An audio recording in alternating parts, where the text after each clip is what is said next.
आज मी तुम्हाला तिखट पुऱ्या बनवून दाखवणार आहे। 2.5 वाटी गव्हाचं पीठ घेतलेलं आहे, 1 चमचा धने पावडर, अर्धा चमचा जिरे पावडर, छोटा अर्धा चमचा ओवा असा चांगला कुटून घेतलेला आहे, छोटा अर्धा चमचा सफेद तीळ, छोटा 1 चमचा मिरची पावडर, थोडीशी हळद, चवीप्रमाणे टाकायचं मीठ आणि आपल्याला ह्याचा घट्टसर असा गोळा करून घ्यायचा। त्याच्या अगोदर काय करायचं आहे, सगळीकडे असं चांगलं मिक्स करून घ्यायचं। त्याच्यामध्ये टाकायचे आपल्याला बघा 1 चमचा बेसन पीठ आणि मिक्स करून घेऊया।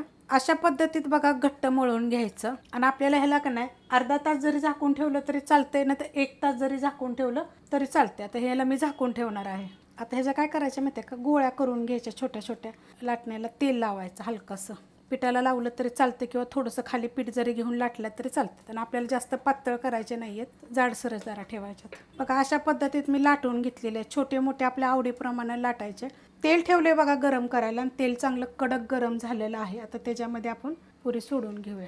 गॅस आहे बघा मिडियमच। आणि काय करायचं माहिती आहे का, आता काय पुरी फुगायला लागली का नाही की असं मध्यभागी असं दाबत राहायचं, म्हणजे मस्त अशी पुरी आपली फुगली जाते आणि तेलकट होत नाही, काही नाही आहे। आणि अशा पुऱ्या जेव्हा आपण बनवतो का नाही तर त्या टायमाला त्याच्यामध्ये मोहन घालायचं नाही। आपण जेव्हा मोहन घालतो का नाही तेलाचं, मग त्या पुऱ्या काय होतात माहिती आहे का, जास्त तेलकट होतात परत। मस्त असं बघा आपण फ्राय करूया यांना। मस्त बघा अशी फुगलेली आहे सगळीकडून एकसारखे आणि चांगले। आपल्याला काय करायचं, फ्राय चांगली करायची,